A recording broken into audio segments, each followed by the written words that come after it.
Well, hello, good evening, and welcome to a new episode of the Canadian Football Countdown, episode 297.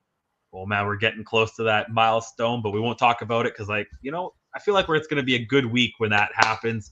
But right now, 297, we're going to talk week 10, maybe a quick recap of week 9 and talk about week 10.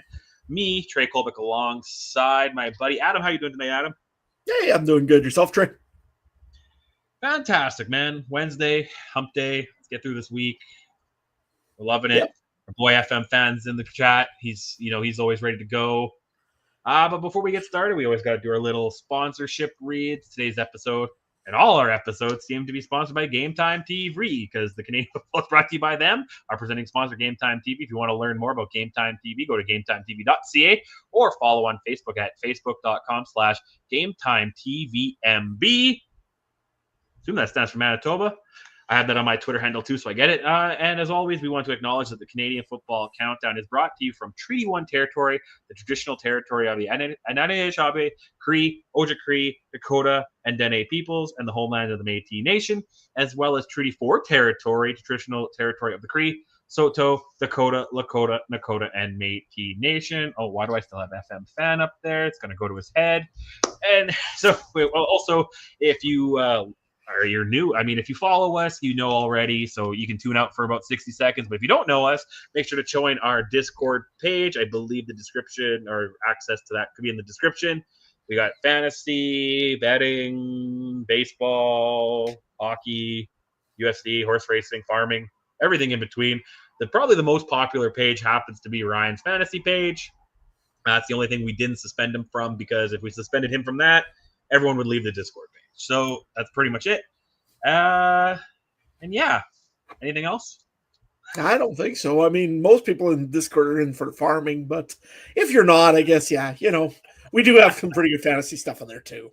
Pretty good fantasy stuff. We'll touch base on our leagues later in the show real quickly if we want to move on to our week 9 recap. Don't forget timestamps, Adam. I wasn't going to type it out in the chat today, so we saw a little bit behind the scenes. We have to write our timestamps down live. Otherwise, one of us has to go through the video after, and that's annoying. But we're going to talk about week 9. There were some pretty good games last week in the Canadian Football League, and Adam's getting a phone call. Classic. So let's real talk about week. No, man, this is off the rails, man. A couple games last week, 4 games last week. Started off with Calgary going into Ottawa. I was quite surprised. I still thought that Calgary would win, even with all their injuries and stuff. But it looked like without VA, without some of those receivers, Calgary ain't Calgary, Adam. Is that a quick analysis of that? Yeah, pretty much. Without Vernon Adams, without the Moose, you don't got very much there. And it looked very, very rough for the Calgary Stampeders. And give Ottawa credit. They went right through their defense and actually was managing to run the ball a little bit with Adetoboye and actually managed to move the football a little bit. So overall, Ottawa did pretty good, I thought, and Drew Brown looked good coming back from injury. So no, give Ottawa all the credit. They earned that win and definitely proved that they maybe turning things around in Ottawa.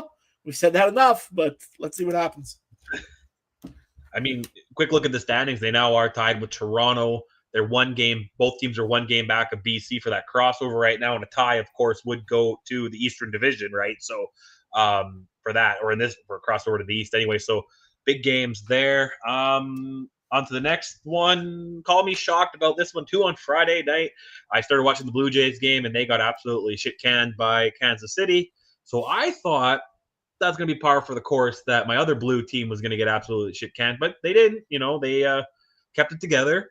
170 yards passing from Strevler, as you've reminded me 30 times already.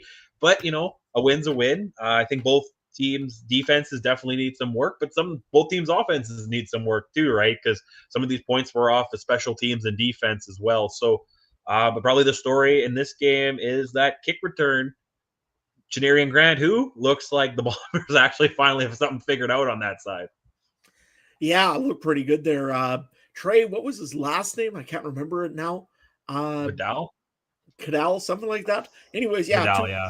kickoff returns for a touchdown made somebody a very happy person, probably. No, one was a kick and one was a punt. Oh, well, that sucks.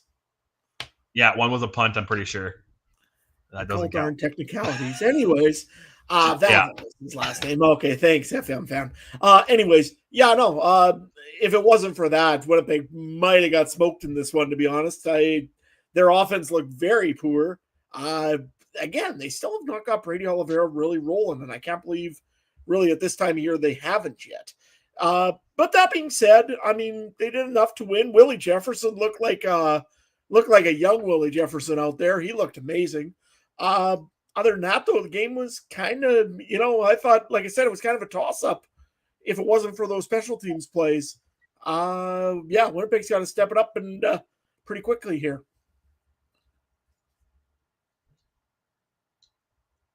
Oh, yeah, for sure. Whatever that PFF ranking thing I've been seeing, Jefferson's had the highest score since they were using that, whatever that ranking system is, right? Yeah, 0.5 points from perfect or something like that. Yeah, something ridiculous. So however you calculate. Yeah. So as close to a perfect game as you can go in football, I guess, according to that stat. Next game, we got a doubleheader on Sunday, which kicked off with a close one again. Hamilton winning by 4 points over Edmonton.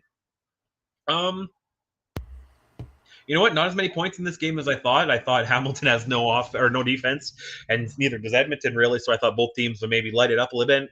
28-24 is not too bad, but Hamilton seems to be rolling. I mean, I don't think they don't need to win by 40, and I think that's the kind of the team that they have is they're gonna be the team that wins tight ones late, right, with that offense. And you got when Lawler's having a slow bit, you got Keandre Smith. You still got Greg Bell. You got probably MLP candidate Bo Levi. You got a lot of things going on in Hamilton, especially on offense. And like we'll talk about it this week, but Olartarski is going to make a star. This receiving corps should be illegal. Like it shouldn't. There's no way this should fit under a salary cap. But the only way it fits under the salary cap is their defense is crap. So I think that's the way it's going to go. Yeah, pretty much. And I mean, really, Hamilton, again, FM fan is just telling us all about how Lightning can't stop Hamilton. Nothing will get them. Just remember that you just about lost to a Keon Julian Grant missed catch. If he caught that, this game's over and Edmonton wins it. And we're talking about what's wrong with Hamilton, or we're saying how great Edmonton looked in that game, which, by the way, Cody Fajardo looked good, but Justin Rankin, they finally got him going in this one as well. So both of those were really good plays if you had them in fantasy. On the other side of the look of this, the other part that I think the biggest highlight that I had in this game was a 26-yard punt by Bo Levi Mitchell. Right, yeah. Nuances of the Canadian game. One other thing to bring up on that one too, so I just forgot about it. Congratulations, I guess, to Bo Levi as well. Past Doug Flutie, I believe, in the all-time passing list. Right, he did. He did. Thought I'd bring that one up too. Oh, of course, that's great news there. And last but not least, the nightcap, Saskatchewan goes into Montreal, kind of steamrolls them.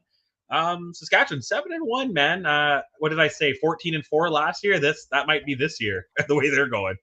Yeah, it might be a week or might be a year out. That might be what it is. Honestly, the Riders look dominant against the Montreal Alouettes.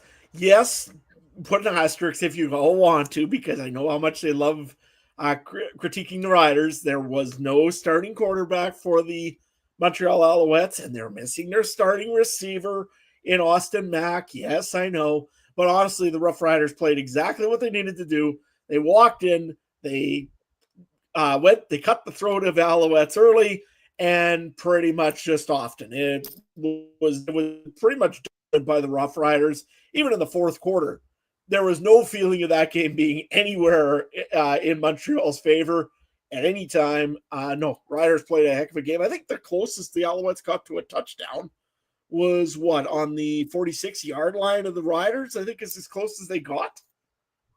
So it was a great game for the Rough Riders. I'll put it that way. And yeah, 7-1 going into a bye week here now. Looking pretty good for the guys in green. No, I like it. We're getting kind of close to the unofficial midway point. A lot of teams have played 8 games.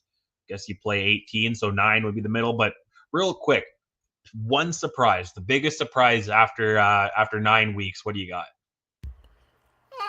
The Rough Riders are a bit of a surprise. I didn't expect them to be quite at 7-1.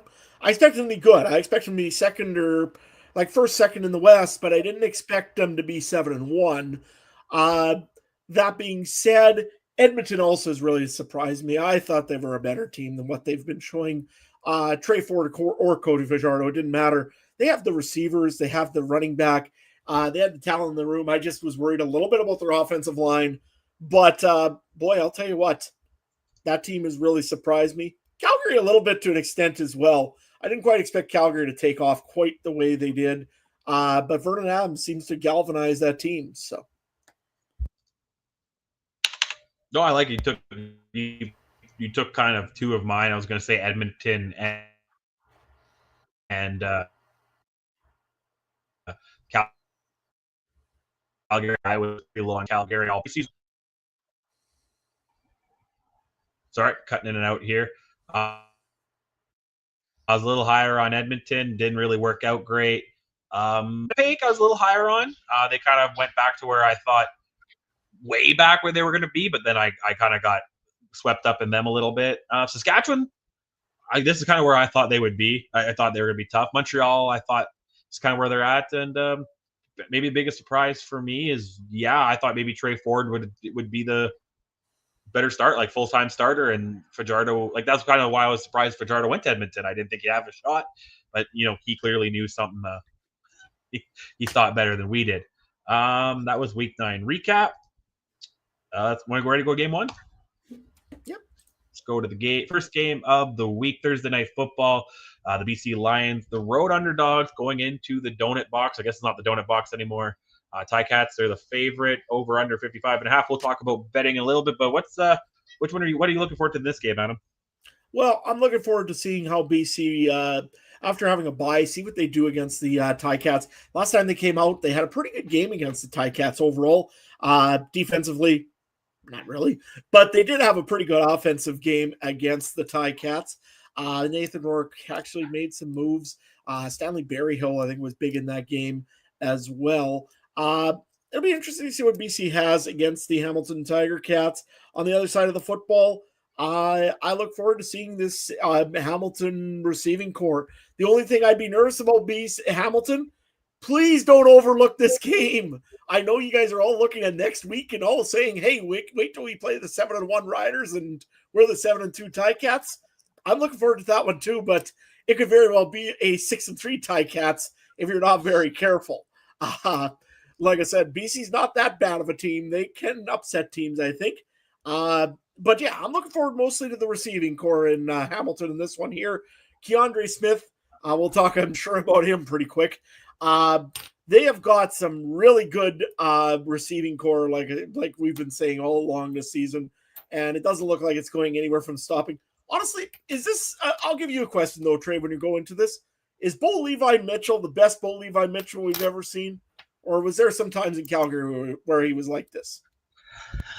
I think he was better in the prime in Calgary, but he's not far. Jeez, I right now, if right now, especially if Calgary somehow wins, this to me is Brady going to Tampa, Manning going to Denver. Like, this is, every quarterback seems to have a second act where they're just as good, or they look as just as good. Maybe Rodgers in Pittsburgh, just kidding. But there's always these guys that have second acts in a different team, and I really think Bo, in however many years when they're talking about his Hall of Fame, they're gonna have to talk about his Hamilton time just as much as his Calgary time. Like a lot, like Michael Jordan, you never talk about the Wizards or whatever. Was it the Wizards he played for or whatever? You always talk about the Bulls, right? I think this is going to be one of those ones where you're going to talk about both. Yeah, for sure. And I think, honestly, you look at it here, I think actually right now, Bo Levi Mitchell has a better receiving core, I'll say, than he had in Calgary back in the day. I mean, they had Tavares Daniels and they had Joffrey Reynolds running the football, and they had all sorts of cool little players. But I think that this might be one of the best receiving cores that Bo Levi Mitchell has ever had to work with in the CFL. So It'll be interesting to see how Hamilton plays this one out. BC's on the road. They got the bye. And as Adam, the other Adam, I should say, was saying in the chat earlier, Hamilton's coming off a short week. So we'll see what happens here. It'll be, it should be a good game here for Thursday night. Yeah, 100%. Want to go into fantasy here? You want me to? Yeah, may as well roll into fantasy. I don't got nothing else. Sure. Yeah. Though this game's an intriguing one. This is one where I feel like you could take a lot of players potentially. So I'll start off. I got Bo Levi right now. Like it might change, but like tell me he shouldn't be one of the top choices for captain right now. 15,000, maybe if we want to go to a value play, but right now, like it sounds like VA's playing, so you're not going to get a PJ Walker discount. Sounds like Caleros is practicing, so you're not going to get a discount on Strevy. Most of the guys are starters. You're going to be paying that 12 to 15,000 anyway. May as well spend the extra couple thousand on Bo Levi. And right now, because of what FM Fan said, you got to go Keandre Smith at 3.4 thousand. He's right now lighting it up better than Lawler, one of the top receivers in the league right now. I mean, there's that. And right now, I'm actually leading on Augustine just because, again, 5.3 thousand, cheap play, and that helps me fit in some of these other receivers that we'll talk about later. What do you got? Yeah. Gimme. That's not even a question if we're going to take him in the fantasy because, I mean, 3.4, you have to. There's no question about that one. Believe he's going to have a big game. I don't mind if you actually made a play as well for Stanley Berryhill, although he's getting a little pricey. It'd be interesting as well as Keon Hatcher might just because they've been on bye, maybe they've made some more workout time with Nathan Rourke. We'll see what happens there. But those are those I'm looking at. But Keandre Smith, not even a question. They actually lowered his on fantasy because gimme. Oh, I like it. Yeah. So let's go, or FM Fan here. What do I think of Wolodarski since he played in Winnipeg? I liked him. I liked him a lot, actually. And just in general, I don't know if I'd start him in fantasy because he's listed as the third stringer. So I can't imagine. Like I feel like he might ease his way in. He might get some catches because he'll come in on some packages that might be designed for him and everything. But he's also behind O'Leary Orange, and they're both behind somebody else. So very interesting. I like the guy. Saw him play guitar once at the bar I used to work at.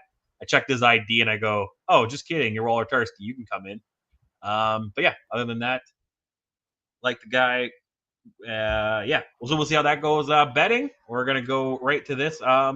BC +3 at Hamilton, -3 the favorite, over under 55 even points here. Let's see, something interesting that was put in the Discord. Road teams seem to actually be doing a little bit better than maybe than you think. So I can't remember the exact stat, but someone mentioned that in the Discord. So home field advantage, what? However, I am going to take Hamilton in this one. Home field advantage here in Steeltown. -3 seems like a cakewalk to me. I'm not sold on BC. I think the most overrated team in the league, just beating out Winnipeg. And I'm going to go with the under. And then real quick, Ryan sent in his picks, and he said Hamilton and under 55 as well. Ryan or Adam, what do you got? Well, my gut's telling me BC, and I remember what happened last week when I took my gut. I went 1-3, so I'm going to probably go with Ticats in this one here. Give me the under as well. It's pretty straightforward. Hamilton can score 35 points, but that means BC has to score 25. So, actually more than that. 30 to score. BC score that many points, although you never know. Maybe something could happen. But no, I'm going to go with Hamilton. I'll go with the under on this one here. And the coin,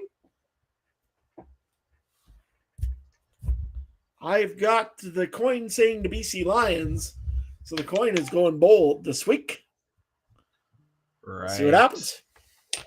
Yeah, so actually, real quick, I forgot to go over last week and our total picks. So week 9, Oh, yeah. Ryan and I went 2-2 against the spread. Adam, buddy, you went 0-4. The coin went 1-3 in straight pick'ems. Over under, Ryan and I went 2-2 as well. So we've had a 500 week. You went 1-3. You got your one win in the over under season totals. I am now your new leader in both categories. I'm leading the way in spread at 21-14. You're at 20-15. Ryan's so close to being at the 500 mark. 17-18. The coin, 20-15 overall. The over-under, I'm finally at 500 at 17-17 in that one push. You're at 16-18 in the push, and Ryan's 15-19 in the push. Overall win percentage, the coin is leading the way in straight pick'ems at 57.1. I'm next at 55.1, but that's counting the spread and over-under. Adam, you're at 52.2. Ryan's getting so close, 46.6. So, yeah, you and I are making money. The coin's making money. Ryan, he might have to sell his ant farm to pay debt coming up here soon. So that's where we're at. You just hate when the ant farmers or the ant bankers come to take the ant farm so well. Exactly. So anything else on this game, or are you ready to move on? Sweet. Yeah, let's move on here and get to the next one. Yeah, sounds good, buddy. Yeah, Edmonton goes into Montreal. Montreal is a slight favorite at 2.5 points. The over under 50. Both teams are coming off a loss. Edmonton a lot closer than Montreal's loss was. You could argue which team between Saskatchewan is much better. So this one's interesting here. Yeah, what do you think about this game? I think it's just going to be a good old battle of the quarterbacks in this one here. Of course, Cody Fajardo got traded for McLeod Bethel-Thompson. Yeah, this is either Cody. I know a few guys in our Discord said this is Cody Fajardo revenge game, but yeah, could be McLeod Bethel-Thompson revenge game as well. I don't know which way to say it on this one here. To me, I think Cody Fajardo really looked like he was a motivated person the last time he played against Hamilton, and he looked really good actually against the Ticats, I thought. Overall, he did pretty nice. His offensive line isn't giving him any help, let's put it that way. Justin Rankin did. At least he got some yards so that there was a receiver once every so often. I guess really the only big thing on this one for Cody Fajardo, as long as Keon Julian Grant learns not to eat buttered up popcorn before going in for the last play of the game, he should be fine. Sorry, I'm really annoyed about that one because Edmonton should have won that game. Plain and simple. Anyways, Montreal, they're going to be coming back looking for revenge, period, because they got embarrassed against Saskatchewan. I know I'm a Rider fan, but Montreal cannot give that kind of an effort at home and expect not to have some questions asked about them. Hopefully they're a little more healthy this week. I haven't heard anything about Austin Mack yet, but we'll see what goes on throughout the week. I'm guessing they're really hoping that Davis Alexander is getting healthy because I know McLeod Bethel-Thompson hasn't looked terrible, but he hasn't looked great either on his last 2-3 outings against Calgary and against Saskatchewan. So we'll see what happens here. Maybe it's a short leash. Dominic Davis comes in to take her for Montreal. So yeah, that's what I'm looking at this game. Yeah, that was very interesting. Fajardo seems to be on a little bit of a revenge tour, starting off with his first stop in Saskatchewan, then playing old rival in Bo Levi, who he probably knows well from both being in the West Division, and now going to his other team, Montreal. So, you know what? I hate to say it, but I'm kind of sometimes start leaning them a little bit more to Edmonton more and more. They're losing, and I hate the term emotional win, or like you know what I mean? Not emotional wins, but like moral victory. Yeah, moral victories. There you go.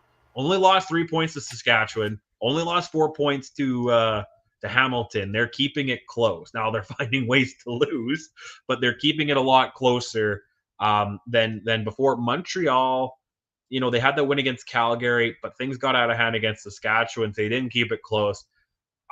I don't want to say one way or the other. I'll make my official pick when we get to betting, but I'm leaning towards Edmonton because I think slowly we're seeing some more positives, especially with Cody under center. Yeah, I think I agree with you on that one. I think Cody's actually really turned his team around. I know it's not just the quarterback. I know Trey Ford is probably going to get a shot again eventually here. But you know what? Right now, Cody Fajardo's the hot hand. He's looked, again, you can't blame him for taking 8 sacks the other game against Saskatchewan. He had no coverage. Better because they got Justin Rankin running. So if they can get everything going and this team can get to 100% where, again, there's none of these weird drops, these weird passes that don't go to anybody, and the defense is good enough in Edmonton as far as I'm concerned. I think they could easily win this game, but they've got to play a full game. And so far, Edmonton hasn't done that any time this season. No, you're right. Yeah. Into fantasy. Who are you liking in this one? I don't think I really got a whole lot of players in this one. I don't mind my Sean Thomas Erlington pick. I've picked him over the last little while. The other one also is Justin Rankin. He's good. If Edmonton keeps playing him, they may win. So Montreal's traditionally not the greatest, even though they got Sankey and they got Sean Lemon back. By the way, we never even talked about him last week, that he was back.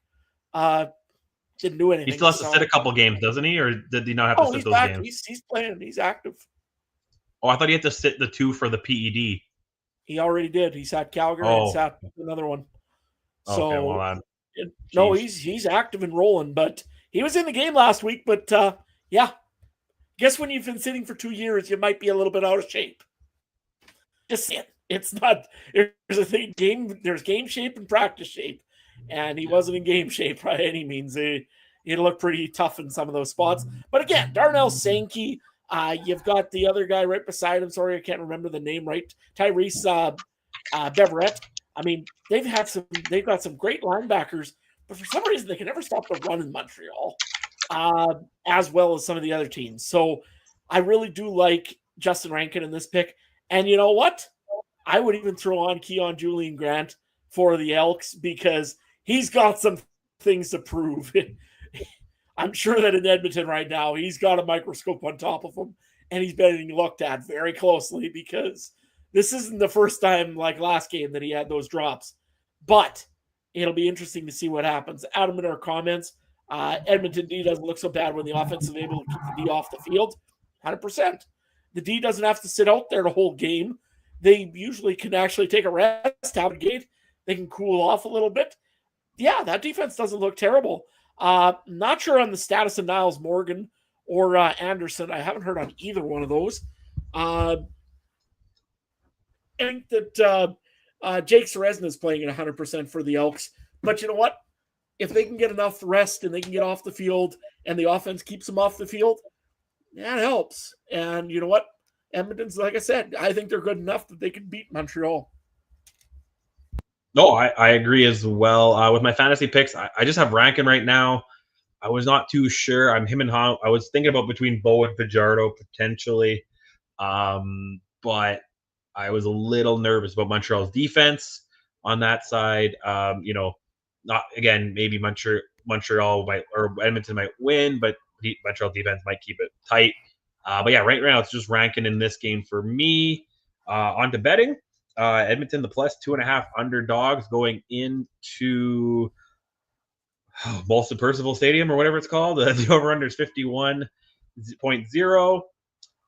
You know what? We'll kick off with Ryan. Ryan actually is taking the Elks at plus 2.5, and he's taking the under 51.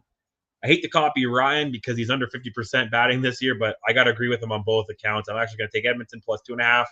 I think they could easily win this game, so they're probably sitting at plus 200 roughly. I take that all day with Hamilton and the other two teams we'll talk about later. But yeah, under, I think it'll be a low-scoring game.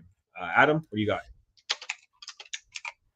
They're going to be a good game, Edmonton, but you know what? Montreal got embarrassed the other night in Percival Molson. I think that they're going to probably want to go and avenge said loss to the Rough Riders. And I think Edmonton might be the team that just is in the wrong place at the wrong time. So I'm going to go with the Montreal Alouettes in this one here. I will go with I'm going to go with the under. I'm just looking, I'm like, yeah, come on. Even I can't do that.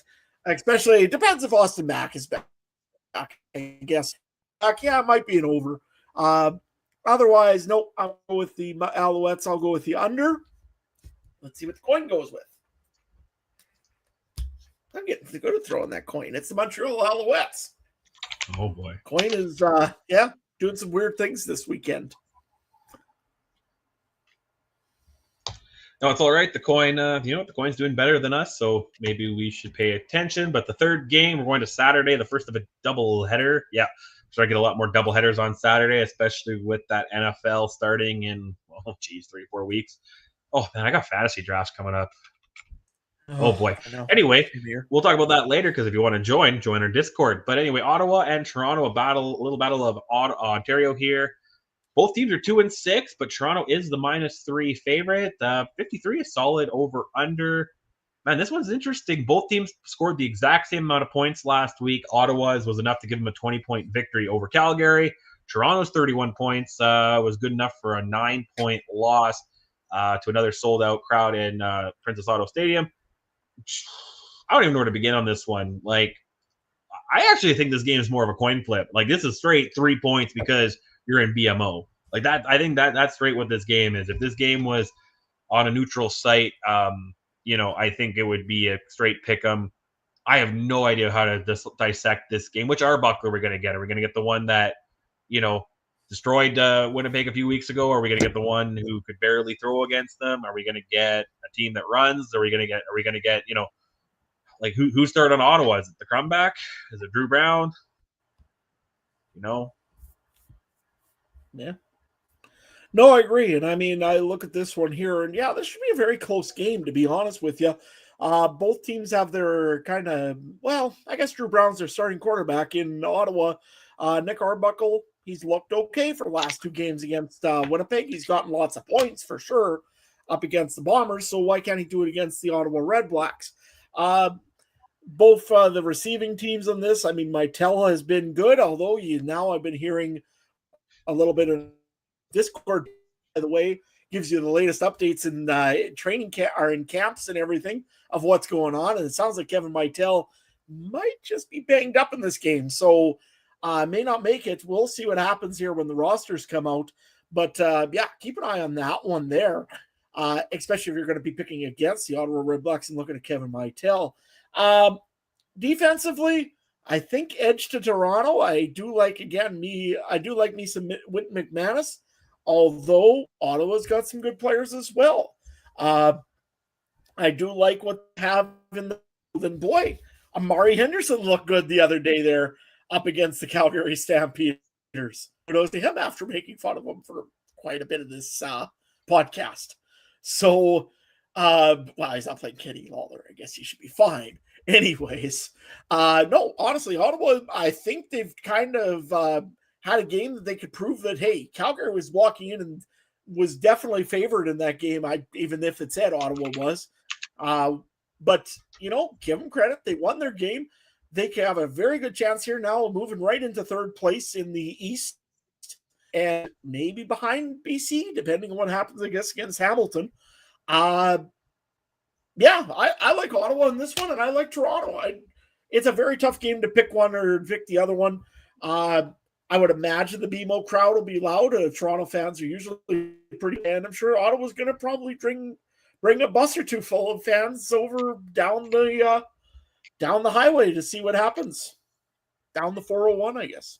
So we'll see what happens in Toronto. I'm just looking forward to a pretty good game here. Even to see what out of the boy does against his old team. I think, if I'm not mistaken, no, Kevin Brown was signed this week, but he was signed by Hamilton, if I wasn't mistaken, right? Right. Yeah. But no, honestly, I'm looking forward to seeing this one here. It should be a very close game, and for a second game, it should be a good one. No, I agree. Battle for third, like you said, in the East. Depending on what happens with BC, but even still, if BC loses, whichever team wins this game, unless it's a tie, would have third place. I just have no idea how to dissect this one. Like I said, I don't know which team. They both are 2-6 teams, and it's really hard to say which one's better than the other. They both had their moments. Ottawa came up big last week. Toronto's had some big ones against them. against Winnipeg. Yeah, I'm dreading the betting pick on this one because this is probably the toughest one of the week. Maybe we'll have to let the coin go first and we just do what it does. Yeah, no, this one's interesting. I definitely have my eye on this one. For fantasy, so you have anything else you want to add? No, not really. I mean, again, as we said, Adam in the chat says he likes Toronto. I could see why. I mean, there's a good argument that their defense in Toronto has been a pretty good defense. I mean, look what they've done against the Blue Bombers the last 2 weeks. They in the second, and again, they've stopped the run Toronto, which was very impressive. Brady Oliveira is still Brady Oliveira. He's a pain in the butt to stop whenever he does get the ball. And kudos to Toronto. They shut him right down, especially when you got a Chris Strevler in there that could run the football around. So their defense for run block has been very good. And again, Ottawa, they got some injuries as well. Jake Hardy, I think, or Justin Hardy. I almost did it myself again. See, I caught myself this time. Justin Hardy, again, looks like he's a game time decision. So we'll see what happens here.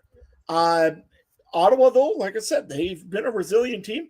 They played a very good game against Calgary at home. So if they go into Toronto and they play that way, you can see them winning. So, yeah, we'll move on to the fantasy, though, and go from there. So.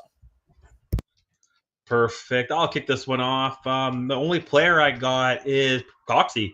I mean, he's been unreal. He's had double-digit points every game, but once this year against Saskatchewan in Week 3. His second lowest points, however, was against Ottawa in Week 4 at 10.2, but since then he's had back-to-back weeks with really big pickups against Winnipeg. He had a good week against Montreal and Hamilton before that. He actually had a great week against Calgary and Montreal early in the year. It's just that 2 weeks between Saskatchewan and the Red Blacks. So back now to the Red Blacks. I think DeMonte Coxie will be the go-to guy for Toronto. And I actually got the Toronto defense. That's my only other one. I'm uncertain on Ottawa, but if you look at it, I have a tough time picking the other ones. Hamilton and BC's defense, don't want to take either of them. Montreal, Edmonton, don't want to take either of them. And the Saturday night game, God, it could be 70-70 as well. And I don't want to take either of those defenses with the uncertainty. So right now I'm going to take Toronto. Adam, what do you got? Anything different? No, not really. I mean, I had Kevin Mitel on my list until I seen the injury potential for him. Another one maybe would be a good one to look at would be if you need a cheaper play, Keelan White has been pretty good for the Ottawa Red Blacks as well. Wouldn't be a bad pick. Daniel Aboye is not a bad pick as well for the Ottawa Red Blacks if you're looking for some very reasonable value picks. I think either one of them would probably be pretty good picks up for any team. I like my Eugene Lewis, but I mean, I can't afford him. And I won't pick him against the Toronto Argonauts because traditionally I don't think he does great against the Argos. We'll see what happens. I don't like any of the quarterbacks in this one here. Although Nick Arbuckle, honestly, is not a bad pickup. It's just that he's gotten so expensive. You think he's, what, $13,000 or $12,500? I mean, it's way overpriced for what you're getting out of a quarterback like Nick Arbuckle. And Ottawa, again, Drew Brown, I'm sorry, until he can really prove that he can control a game, I really don't see me picking him much this season. Defenses, I did forget to say one that I did pick up. They're the cheapest one is the Edmonton Elks. And the reason I do that is not because I expect to get any points from my Edmonton Elks. It's because I am saving money and picking some good wide receivers or some good running backs. I don't know if I picked a Calgary or a Toronto or an Ottawa. So, yeah, that's what I'm looking at doing. Yeah, let's move on to betting. If you want, I'll flip the coin. Yeah, flip the coin first. It tells us. Do it. Oof, that's hard. That says the Ottawa Red Blacks. Yeah, and honestly, that's the way I'm going to lean. I'm going to take Ottawa +3. I'm feeling that one. I'll take the over 53. Ryan actually took the Argos -3, and he also took the over 53. Adam, do you agree with Ryan, or do you agree with me in the coin? I don't know which one to do on this one here. This is tough. This is a close game, and I mean, home field, so they pick them essentially. I like the Argonauts in this one here. I like how they played against Winnipeg the last 2 weeks. I thought they actually had some pretty good games. Their offense looked pretty good. So I'll go with the Argonauts and give me the over in this game as well. Never know. Should be a pretty good game, I would think, overall. I think it's going to be a little bit of a battle of the defense or of the offenses. So we'll see what happens. But yeah, Toronto on the over for me. Perfect. And then on to our last game. The Blue Bombers are going back to Calgary for the second time already this year. This is the third meeting between these two. Calgary's got both of them. So big game here. Bombers are plus 5-point underdogs. The over-under is 51.5. Man, this one's interesting. Sounds like both quarterbacks are practicing on both sides. Sounds like it should be full systems go, which would make you probably tend to lean to Calgary a little bit. No, all systems go. Well, no, it sounds like they're both practicing and they're going to be full participants in practice. I like that part. But you know what? Okay. If they aren't 100%, what are you both doing? Both Mike O'Shea and Dave Dickinson both need to give their head a shake. This is, again, a series that's over already. Calgary's won it. I know Winnipeg wants to get back in the win column or get more into the win column, and they want to be chasing Saskatchewan. I know Calgary's got the same idea. But in all honesty, Saskatchewan's on a bye this week. They're not getting any further ahead. Take your chances right now. Put both of your backups in. If it's Trevler, if it's Terry Wilson, I don't care who, or if it's PJ Walker, I insert third Calgary quarterback here because I don't know. But honestly, this is terrible to see. If they both get injured or something happens to them, the CFL loses, the fans lose out in this one. And I'll be honest, I don't like it. But yeah, both of them seem to be participating. So, and I don't care. I get what you're saying, but I'm also like, if you're available, be available. I mean, I get both sides. It's a long season, but I think both guys. I know the Bombers ultimately got the win, but the way Zach looked on the sideline, he's got a sour taste in his mouth. I'm assuming VA has a sour taste in his mouth, sitting on a sideline to a brutal loss last week. These guys are athletes. They want to be out there. I get what you're saying, but I'm excited to see this. If both teams are all systems go, I think I'm hoping for a better game than we saw the last two times overall, but I'm also kind of leaning towards potentially Calgary just obliterating the Bombers again could just very well be possible as well. So I think the Bombers, from the Bombers side, they got to run the ball. I complain about it to you guys. I complain about it to the Discord. I complain about it to my poor coworker at work. It's always, I don't get it. I understand the CFL 3 downs. Run the damn ball on first down. Like, maybe I don't know. I don't know if OCs or what they are. They're just so scared to be caught in that second and medium, second and long. I get that. But then don't have a running back. Just have another receiver out there and go 6 receivers wide every play. Like, don't even worry about it then. Like, the run game is so crucial. And to me, just run it. Because then next thing you know, that's what's going to open up the pass game. You could be the slowest quarterback in the league, and you need to have a good run game and play action. It just doesn't work. So the Bombers need to do that. Calgary side, they need to lean on Dedrick Mills, and they just need the receiving court back. They have Moose and Jalen Philpott and everyone else back. I have a tough time. Winnipeg's going to be tough to keep up with that. Yeah, absolutely. And from all indications, it sounds like probably Damien Alford's back this week. It not sound promising for Tyson Philpott. Jalen Philpott. I always get people mixed up. Sorry about this. It's just my head. Yeah, Philpott should be. He was practicing. Full participant first. So that as you will in your fantasy picks if you're looking at those. But honestly, yeah, Calgary needs to. And you're hit the nail on the head. Winnipeg needs to run the football. Just give it to Brady Oliveira. Let him pound. I'm sure if he's not 100% healthy, give it to Matthew Peterson. Let him pound. I don't care what they have to do. And if Peterson's hurt, let him pound. That's the only, that's really the way Winnipeg has played football for the last 3 years or 5 years and won games, is let Brady Oliveira pound the football. In the fourth quarter, Brady Oliveira should get the ball. If there's 30 plays, he should get them 29 of the times. Honestly, every time that he gets the football, something good happens for the Winnipeg Blue Bombers. I don't like it because most times that involves losing. But honestly, Brady Oliveira is that good. I don't know if they're worried about the offensive line this year. I know that Stanley Bryant, now he's coming back. I think he's healthy this week. So maybe that's what they were waiting for. I don't know. But yeah, Winnipeg just needs to hit the ground and start running. Especially again, Schoen's not coming back anytime soon. You may as well get used to it. And again, Kedrick Wheatfall has not looked what he did at the first half of the season here, or the first quarter of the season, I guess. I didn't think. And other than Nick Dembski, really his team has not been. I guess Jared Stearns kind of turned it on in the last few games a little bit. Yeah, you're just mad you dropped him.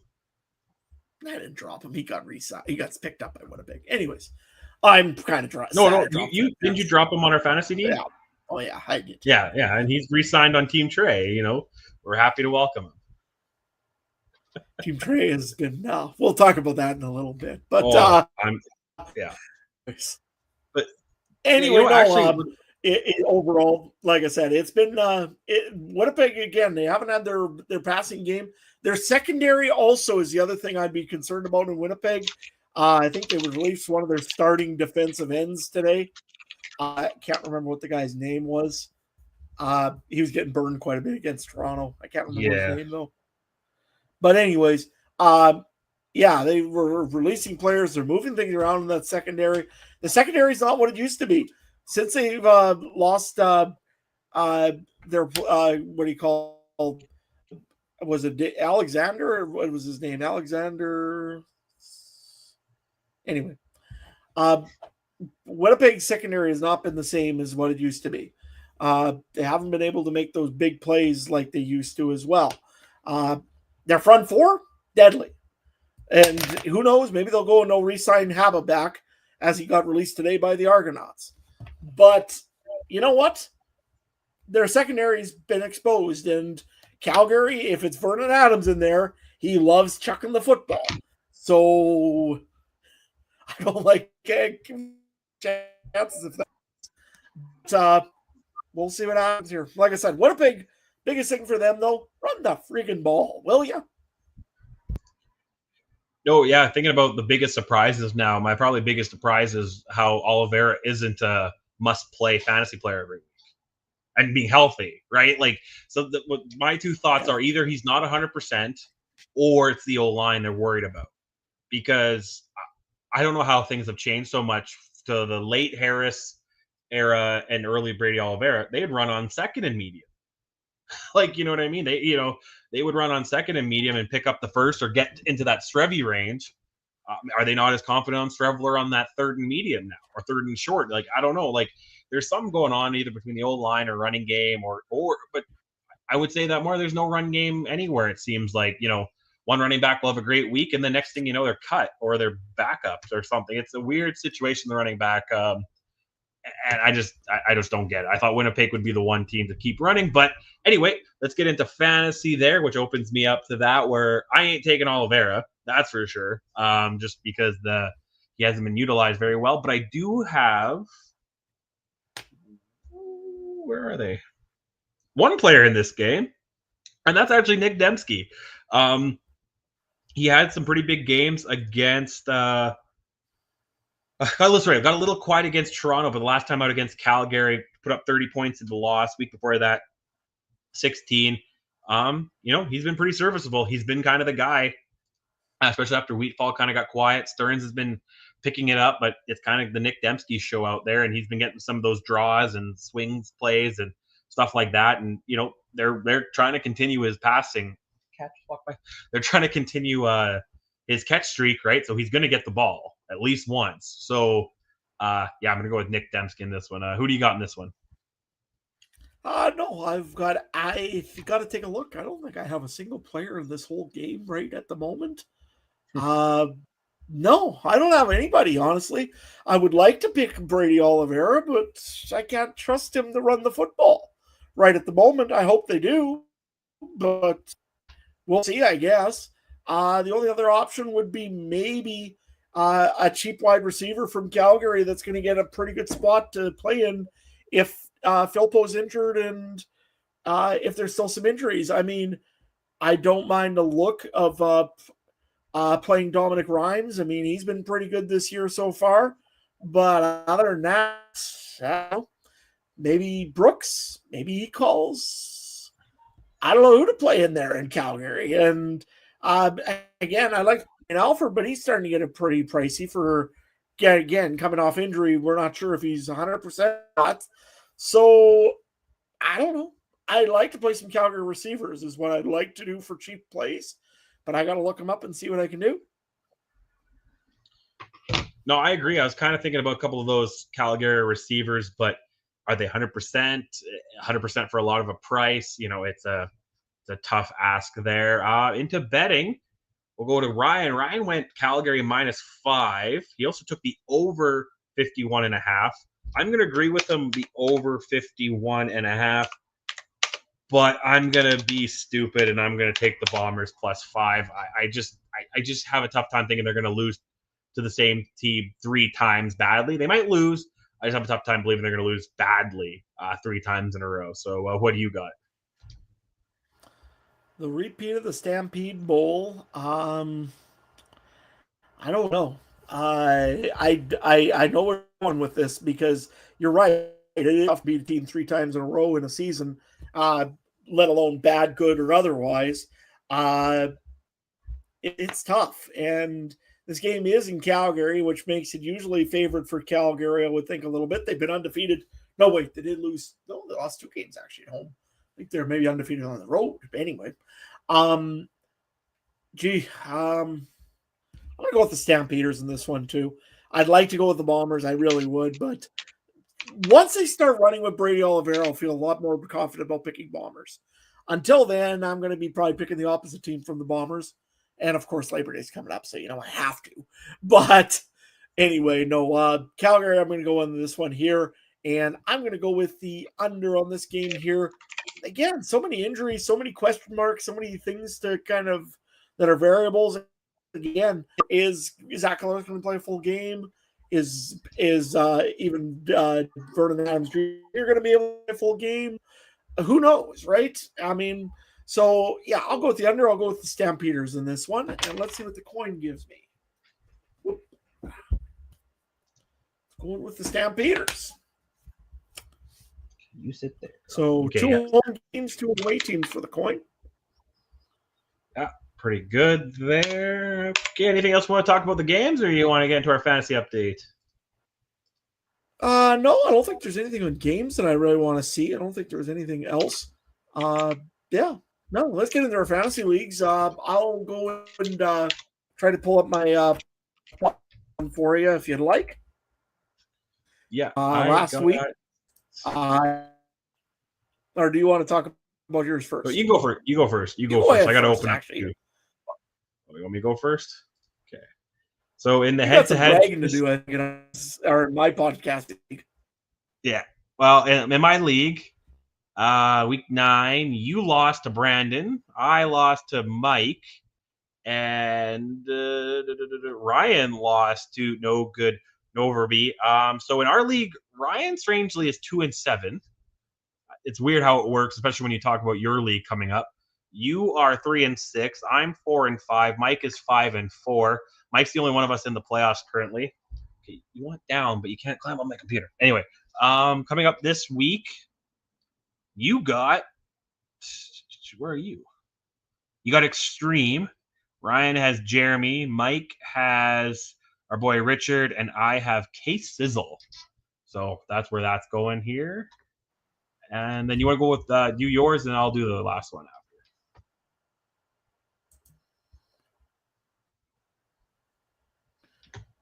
Yeah, I can. Let me go and look at the Podcast Fantasy League. If you don't know what this one is just literally all the podcasters in all of the CFL nation kind of facing off against each other and having some fun. Well, we have CFL Canadian Football Countdown Civil War last week. It was Team Ryan versus Team Trey. And of course, Ryan was coming in with an 8-0 record, undefeated, undefended, undisputed. He was number one. Well, out goes for, Cooper? Doesn't sound as well, but okay. Anyways, team takes him down only by 2 points, I should add, but it counts. It don't matter how they don't count how they count how many in our league. So Trey gets a big upset against Team Ryan, and there's no other way you can describe that, Trey. I don't care. Okay, I'll take it. Unless you got if you got to do some bragging to remind Ryan of who the podcast fantasy champion is right now. Let's go. Yeah, I think Trey's pretty excited about that one. Oh, yeah, I'm excited. Sorry, my cat's climbing everywhere. I'm trying to listen to you. It's getting laggy. Say hi.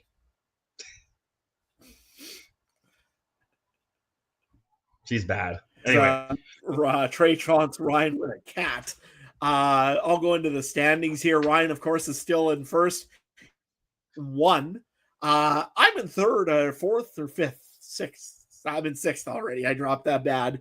I lost last week against the spread, or against the league average. Average, by the way, in our league was 141 or something like that.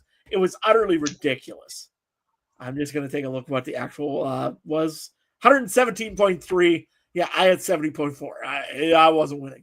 Also, a little quick shout out to Travis Cura of the 2-0 CFL podcast. 101.5.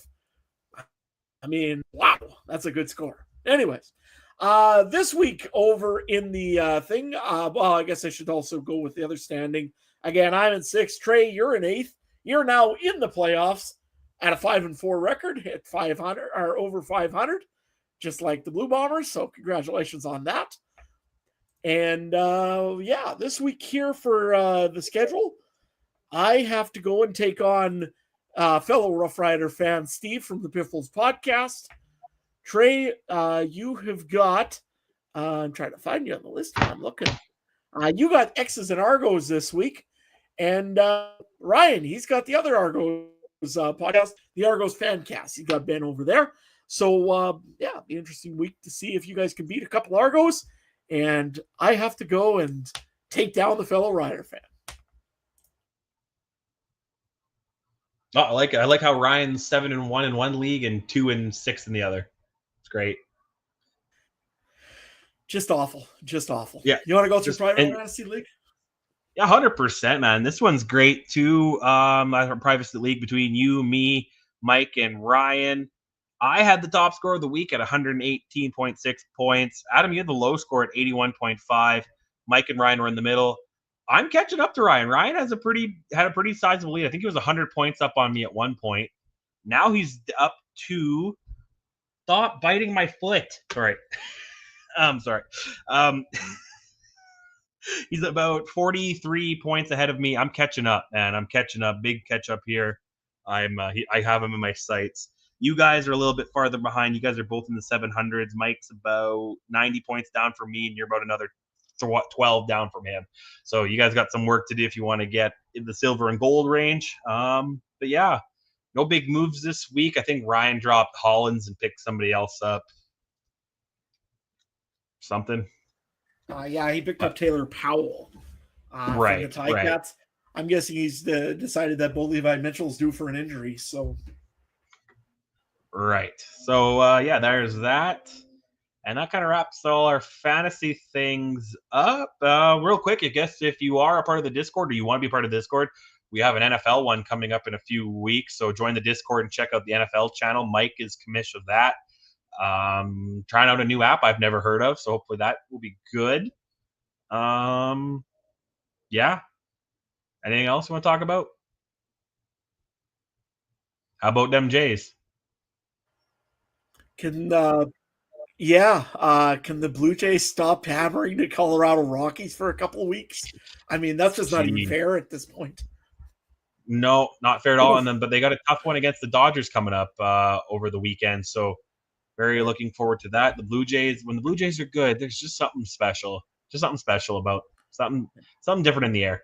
Love to see it. CFL's in full swing. Baseball's in full swing.